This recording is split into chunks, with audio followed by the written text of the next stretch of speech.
Hello, class. Our president today is our sixth one, John Quincy Adams. Okay, and that's how he said it, Quincy, not Quincy. So John Quincy Adams is perhaps one of the most qualified people to ever be president, but he got those chances because of who his dad was. As simple as that. So he's going to be born July 11th, 1767, and he'll die February 23rd, 1848. His home state is Massachusetts. Of the first six presidents, there are four from Virginia, and then there are two from Massachusetts, who are both called John Adams. Religion, he is a Congregationalist. So, we'll say basically his dad is John Adams, okay? It's one of the two father-son things we've had for U.S. presidents. Okay, he says his wife, Louisa, she is from Great Britain. And until Melania Trump, she was the only first lady to not be born in the United States. Later, he's going to have his son, Charles Adams. He's going to write a nice biography about him. He will end up being a special envoy to Great Britain during the Civil War. So John Quincy Adams, his politics, he's in the Democratic Republican Party when it's his Big Tent party. And when he's originally president. But the party breaks apart after the election of 1824. And so a lot of things will say that when he ran for re-election, he ran as a national Republican. Mostly that he was against Andrew Jackson. He was against the policies of Thomas Jefferson and the policies of Andrew Jackson. And later in life, he would just qualify as a Whig, which wasn't even a party when he started in politics. So his vice president was John C. Calhoun, a man he could not disagree with more. There was a very contentious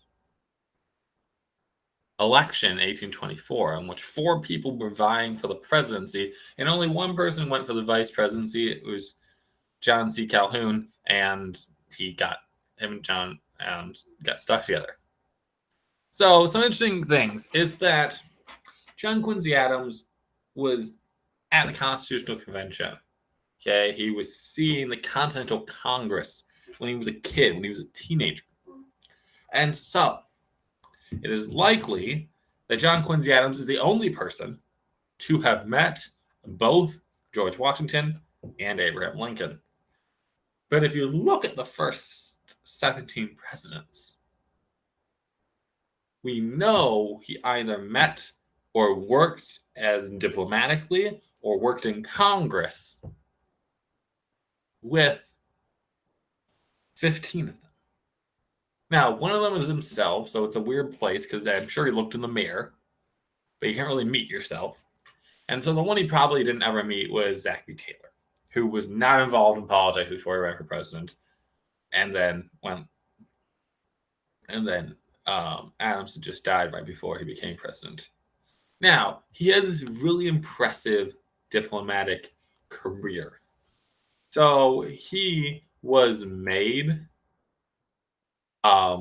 the minister to the Netherlands when he was just in his 20s by George Washington. And then his dad made him the minister to Prussia. And then later, he was the minister to Russia under James Madison. He was actually had to flee that post because Napoleon was invading Russia. And then later, he was the minister of the United Kingdom. So, under James Madison. So he had all these diplomatic posts. In the middle of that, he's a U.S. senator. And then later, he's Secretary of State under James Monroe.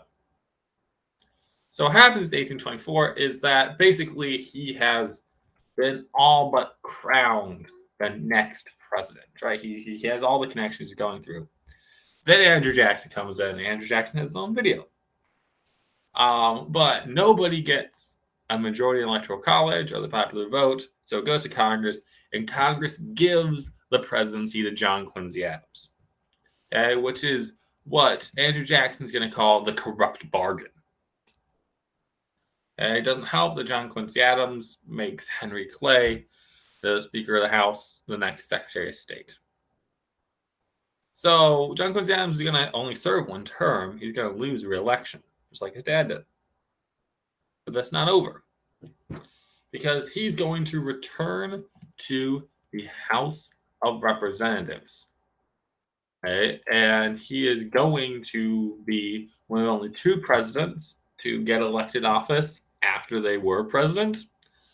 But he's going to do that for 17 years.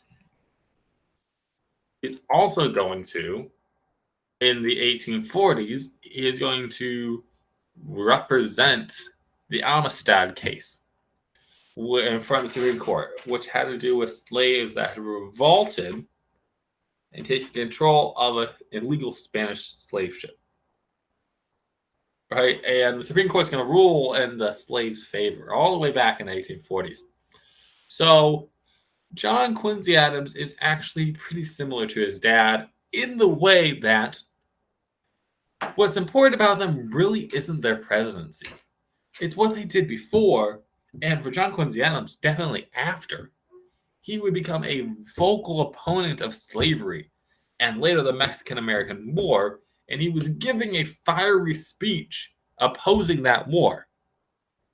That a younger Abraham Lincoln, elected as a first-time Whig, had just been elected to Congress, is seeing this when he collapsed on the floor in Congress, and later he died. So, John Quincy Adams may be a Nepo baby, but he definitely made the best of all the opportunities that he received.